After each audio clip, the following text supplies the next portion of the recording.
বাড়িতে থাকা মাত্র কয়েকটি সবজি দিয়ে এই খিচুড়িটা আপনারা একবার ট্রাই করে দেখবেন। আজকে নিয়ে এসেছি বর্ষাকালে চটজলদি খিচুড়ি রেসিপি। এই রেসিপিটা যেমন মুখরোচক তেমনি স্বাস্থ্যকরও বটে। এই খিচুড়ি বানানো খুবই সহজ এবং স্বাদে অতুলনীয়। এরকম বৃষ্টির দিনে গরম গরম বেগুন ভাজা, ডিম ভাজা, চিপস আর খিচুড়ি খেতে কার না ভালো লাগে, তা সে লাঞ্চে হোক বা ডিনারে। তাই নিয়ে এসেছি বর্ষার খিচুড়ি। আমি অমৃতা আপনাদের সামনে হাজির হয়েছি অমৃতা রান্নাবান্না চ্যানেল থেকে। দেখুন বাইরে কীরকম বৃষ্টি হচ্ছে। এইরকম ঝড়ো ঝড়ো বৃষ্টিতে আমার মনে হলো আজকের দিনে খিচুড়িটা রান্না করা যাক, তাই আপনাদের জন্য খিচুড়ি রেসিপি নিয়ে এসেছি।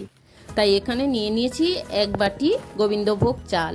গোবিন্দভোগ চাল ঠিক যতটা পরিমাণে নিতে হবে ঠিক ততটা পরিমাণে ডালটাও নিতে হবে। তাই এখানে আমি নিয়ে নিয়েছি 2 রকম ডাল।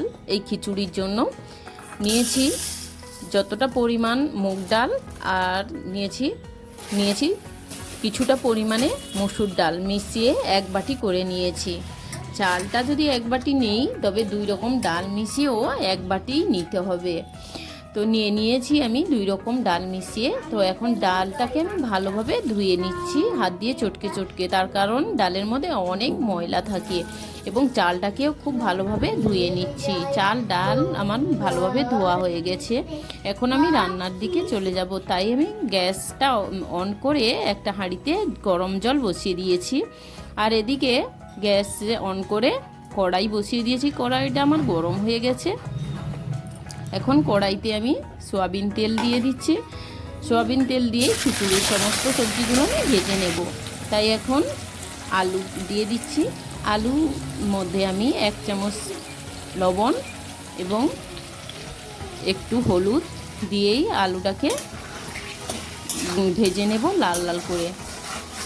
আলুতে লবণ আর হলুদ দিলে হলুদের যেমন লালচে কালারটা চলে আসবে, তেমনি লবণ দিলে লবণের স্বাদটাও আলুর মধ্যে ঢুকে যায় আর তাড়াতাড়ি আলুটা সেদ্ধও হয়ে যায়। এইভাবে ঢাকা দিয়ে দিয়ে আলুটাকে ভাজলে আলুটা বেশ তাড়াতাড়ি সেদ্ধ হয়ে যায়।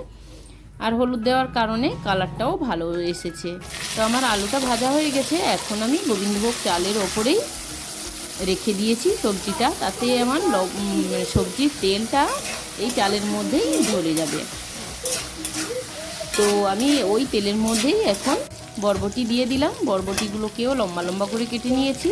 লবণ আর হলুদ দিয়ে বরবটিগুলো সুন্দরভাবে ভেজে নিয়েছি। আমার ভাজা হয়ে গেছে। এখন আমি আলুর মধ্যে রেখে দিলাম। তো বরবটি আলু ভাজা হয়ে গেছে। এখন ওই তেলের মধ্যে আমি দিয়ে দিলাম গাজরগুলোকে একটু চৌকো করে কেটে নিয়েছি।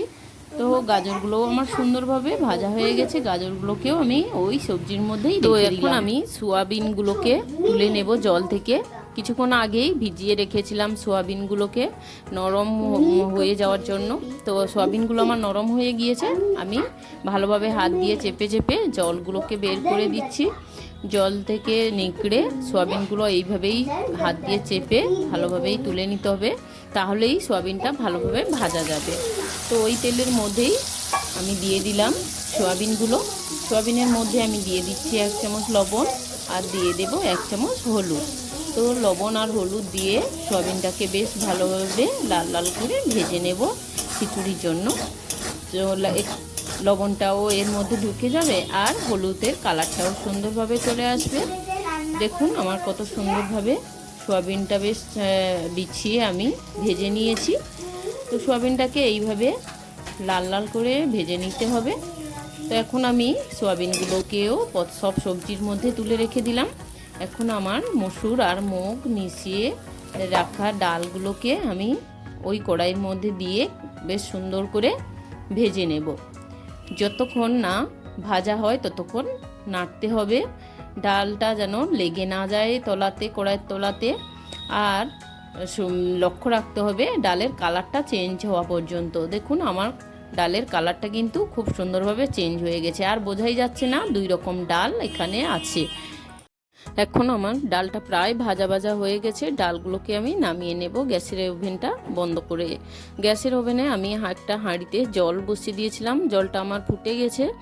তো আমি এই ভাজা ডালটা দিয়ে দেব সেদ্ধ হওয়ার জন্য হাঁড়ির মধ্যে। এবার দিয়ে দিচ্ছি গোবিন্দভোগ চালটা ধুয়ে রেখেছিলাম। তো চালটাকেও আমি দিয়ে দিচ্ছি ডালের মধ্যে। ডাল আর চাল একসঙ্গে ফুটতে দেব হাঁড়ির মধ্যে।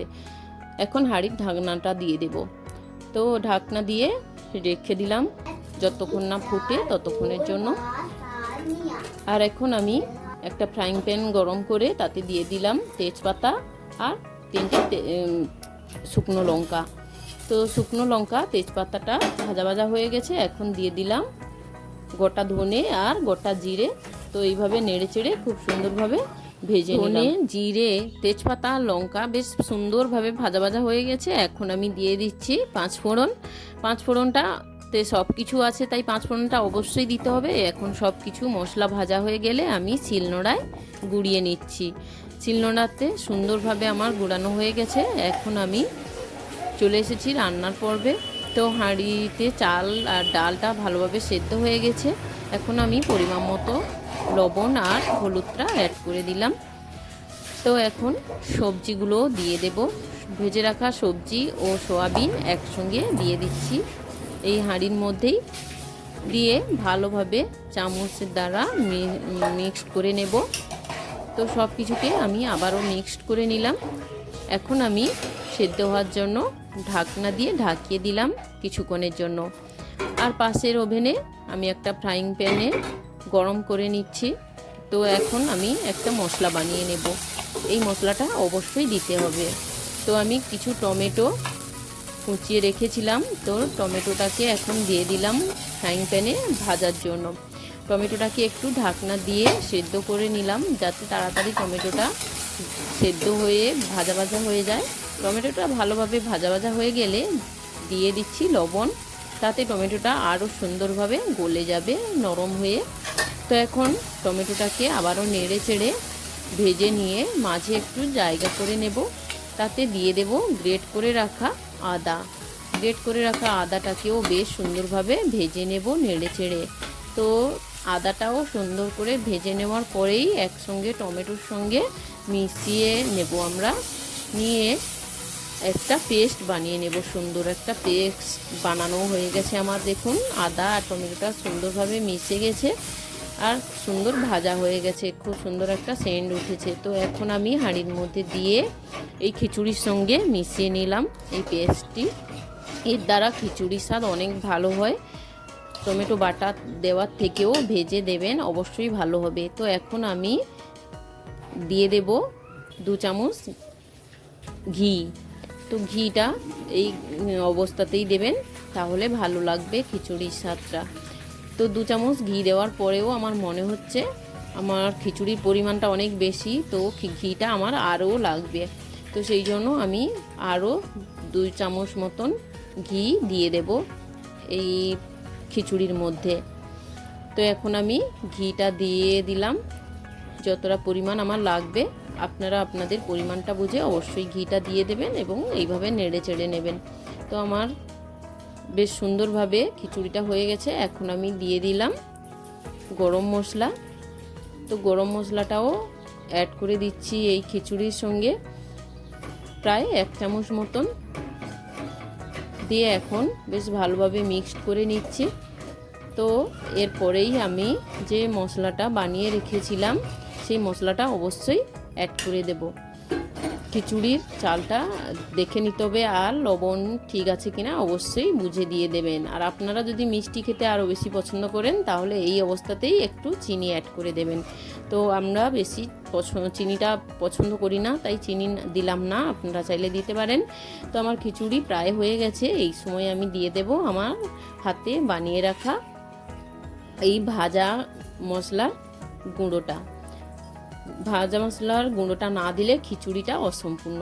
তো আমার খিচুড়িটা দেখুন কত সুন্দর হয়েছে। এই সময় আমি ভাজা মশলাটা দিয়ে ভালোভাবে মিক্সড করে নেব। খুব সুন্দর একটা সেন্টও বেরোচ্ছে আর খুব সুন্দর হয়ে গেছে খিচুড়িটা। খিচুড়িটা আমার রেডি। এখন আমি কিছুক্ষণ ফুটিয়ে গ্যাস ওভেনটা বন্ধ করে নামিয়ে নিলাম খিচুড়ি। বন্ধুরা এই রকম সুন্দর রেসিপি পেতে অমৃতা রান্নাবান্না চ্যানেলটি সাবস্ক্রাইব করে পাশে বেল বাটনটি প্রেস করে রাখুন।